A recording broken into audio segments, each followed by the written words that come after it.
Salam sejahtera bersama saya Nevin Majil dalam 15 minit MMTV edisi 17 April 2023. Tiada keperluan untuk Menteri Sumber Manusia V. Sivakumar direhatkan berhubung siasatan terhadapnya melibatkan sebuah agensi pengambilan pekerja asing. Perdana Menteri Datuk Seri Anwar Ibrahim berkata mana-mana pihak tidak boleh membuat spekulasi sendiri memandangkan isu tersebut masih dalam siasatan dan tiada sebarang pertuduhan yang dibuat setakat ini. Tegas beliau lagi, Sivakumar baru sahaja dipanggil untuk memberi keterangan kepada Suruhanjaya Pencegahan Rasuah Malaysia SPRM dan bukan sudah didakwa di mahkamah. Pengulas lanjut Anwar yang juga Menteri Kewangan memberitahu kerajaan pimpinannya tegas terhadap prinsip dalam soal tata kelola dan membantras rasuah tanpa mengira latar belakang dan parti politik individu yang disiasat atau didakwa. Terdahulu, ahli Parlimen Batu Gajah tersebut telah menggantung tugas 3 pegawai kanannya termasuk seorang setiausaha sulit dan seorang pegawai tugas-tugas khas selain ditahan SPRM beberapa hari lalu. Rentetan itu, Sivakumar turut disiasat SPRM berhubung dakwaan sama. Sivakumar yang ditemui media hari ini bagaimanapun enggan mengulas mengenai dakwaan bahawa rumah serta pejabatnya telah digeledah oleh pihak SPRM bagi menjejaki wang yang didakwa diperolehi beliau. Hubungan DAP dan UMNO tidak boleh diibaratkan sebagai kahwin paksa, sebaliknya ia adalah kerjasama politik untuk mewujudkan sebuah kerajaan stabil. Itu jawapan Balas Setiausaha Agung DAP Anthony Loke Siu Fook ketika ditanya berkaitan kenyataan Ismail Sabri yang mendakwa kahwin paksa antara UMNO dan DAP tidak akan menemui kejayaan. Jelas beliau perkahwinan adalah institusi yang perlu dipertahankan dalam kerjasama, namun konsep perkahwinan tidak sesuai digambarkan dalam politik. Justru beliau ingin mengingatkan bekas Perdana Menteri ke-9 itu bahawa kerjasama antara Pakatan Harapan dan Barisan Nasional dibuat atas nasihat yang di-Pertuan Agong. Ismail Sabri yang membuat dakwaan tersebut sebelum ini memberitahu beliau sudah mula melihat keretakan perkahwinan paksa itu selepas wujud serangan secara terbuka antara pemimpin-pemimpin parti kerajaan dan kerjasama antara bekas parti politik yang bertelaga tidak akan kekal lama. Pasukan Petugas Khas Wan Malaysia Development Berhad 1MDB berpendirian bahawa perjanjian kerajaan dengan Goldman Sachs perlu dirungkai semula.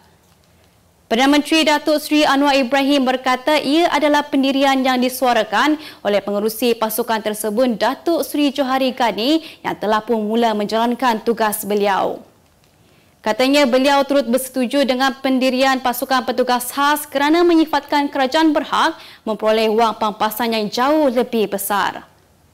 Jelas beliau lagi kerajaan akan terus berpendirian tegas bagi memastikan isu 1MDB dapat diselesaikan dengan segera. Wanita yang tular membuat persembahan komedi atau stand-up komedi pada Jun 2022, Siti Nur Amira Abdullah didenda RM8,000 selepas mengaku bersalah di Mahkamah Seksyen Kuala Lumpur terhadap pertuduhan melukakan perasaan orang lain dengan menyentuh isu agama.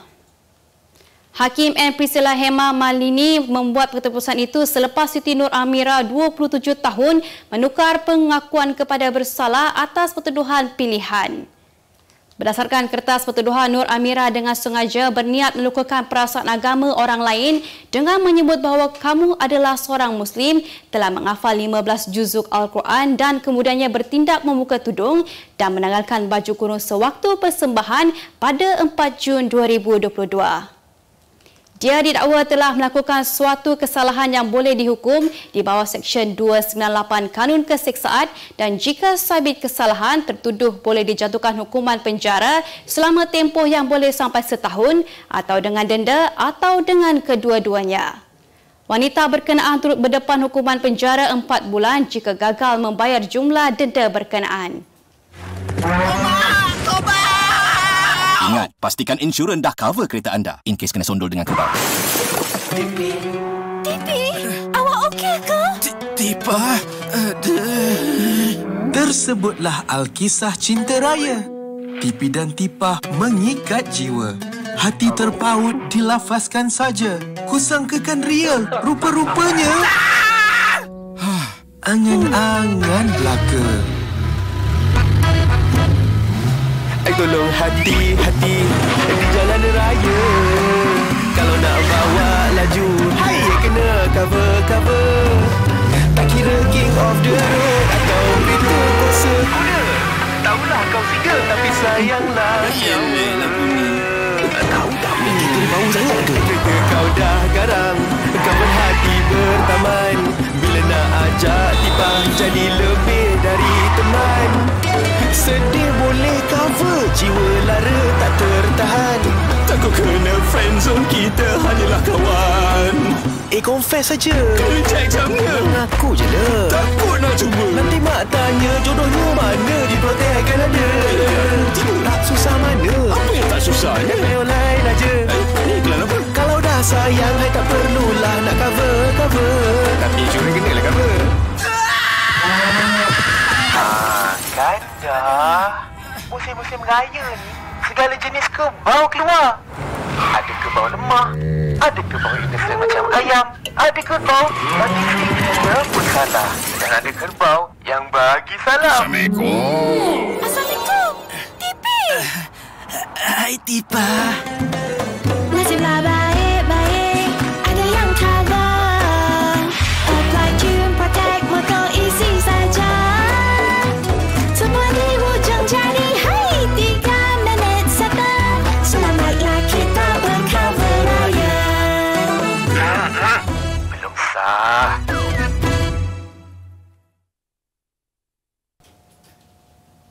Kehadiran Tune Protect mengukuhkan lagi kesederaan pelindungan insurans di Malaysia dalam aspek pelindungan perjalanan, kereta, rumah, perubatan dan sebagainya.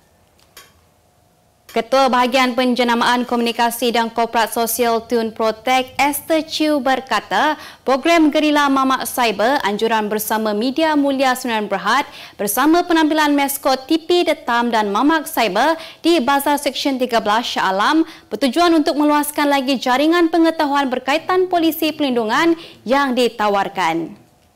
Tune Protect, we want to menyebarkan lebih lagi insurance protection kepada orang ramai. Especially now we want to target the Malay segment. And community Shah Alam memang banyak Malay punya race. That's why we are here today, to get closer to the consumer. Menurutnya, kemunculan maskot TV Detam turut memberi maksud tersendiri yang menggambarkan tawaran perkhidmatan yang mudah dan cepat seiring dengan revolusi teknologi masa kini. TV Detam ni sebenarnya dia adalah ibu jari. So the idea behind it kan, we want to showcase that Tune Protect to get protected memang as easy as your fingertips. You can choose your plan, you can customize your budget, you can also make a claim. Everything from the app only. 3 minit untuk beli, 3 jam untuk menerima respon dan 3 hari untuk mendapat tuntutan apabila diluluskan. So hanya klik to start dengan ibu jari anda. That's why TV Detam is our official mascot. Everything is that simple. Insurance dipermudahkan. Mungkin sampai sini sahaja kisah kami, tiada persefahaman.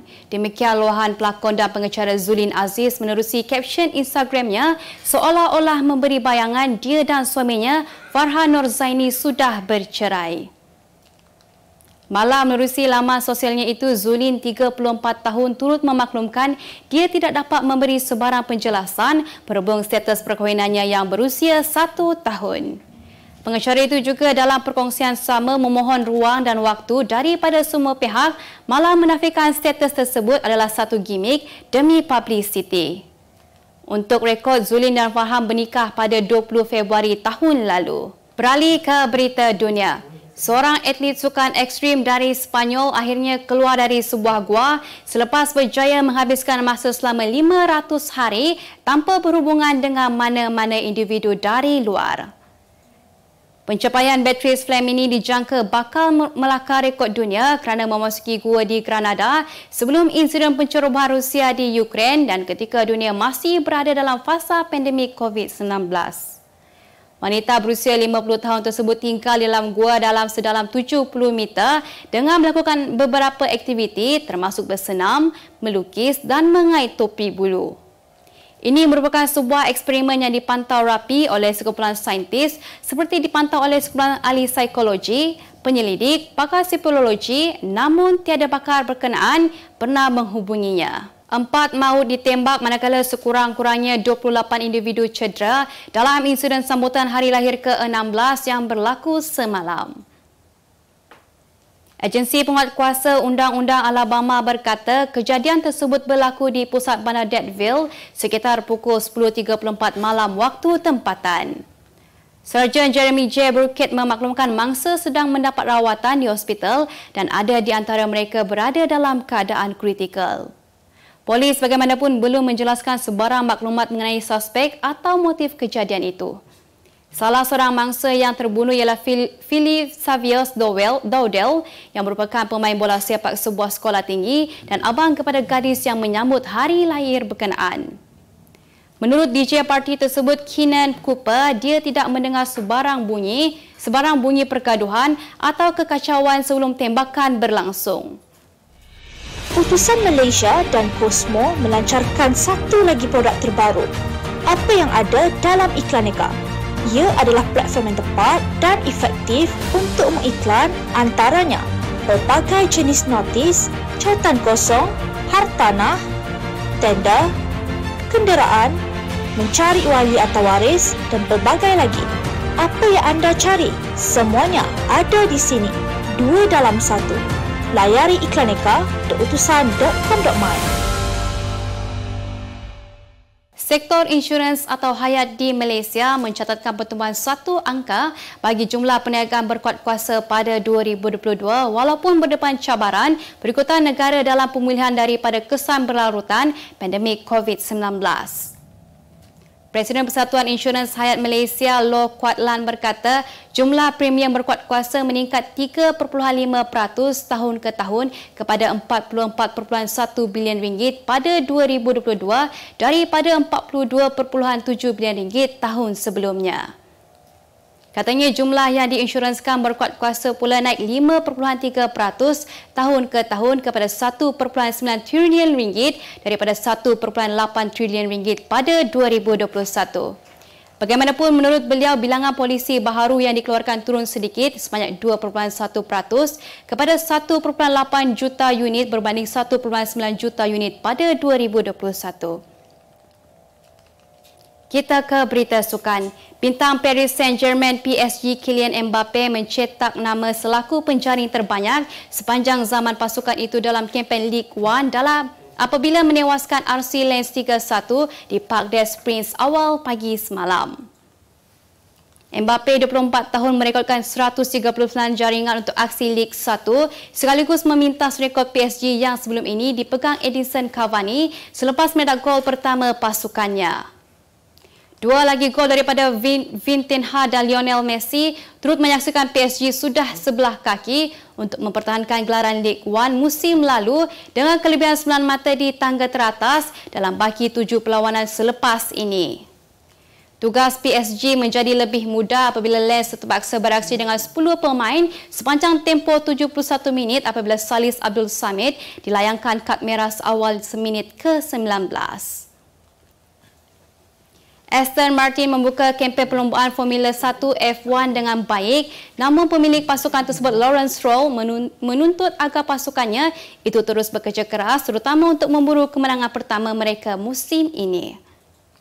Selepas penjenamaan semula kepada Aston Martin pada 2021, pasukan berpangkalan di Silverstone itu melakukan persiapan cukup baik untuk menjadi pasukan pencabar. Kehadiran juara dunia 2 kali F1 Fernando Alonso musim ini berjaya meletakkan Aston Martin di landasan tepat apabila mencatat hat-trick untuk menduduki podium di tempat ketiga dengan merentasi 3 perlombaan pembukaan Grand Prix GP Bahrain, GP Arab Saudi dan GP Australia. Jentera AMR23 setakat ini telah terbukti sebagai kereta kedua terpantas di belakang pasukan Red Bull terutama jentera RB19 yang dipacu Max Verstappen dan Sergio Perez dominan sepanjang 3 perlombaan musim ini.